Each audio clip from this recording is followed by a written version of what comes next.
So hello mga kachilaks, introducing the Minal A8. Isa siyang folding e-bike. So meaning, pwede siyang throttle at pwede rin siyang padyakan.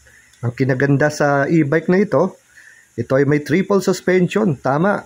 Meron sa likod, meron sa gitna, at meron din sa harapan. Ito ay may range ng 150 to 200 km.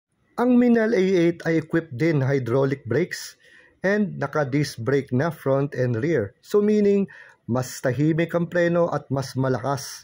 Isa rin sa nagustuhan ko dito, ay ito rin ay meron ng rear basket. And foldable syempre, meaning very portable kahit saan pwede mo isingit. Ayan yung kanyang side view, mga suspension, fender, basket, and equipped din ng side stand. For more information dito sa Minal A8, ito po ay nasa ating YouTube channel na.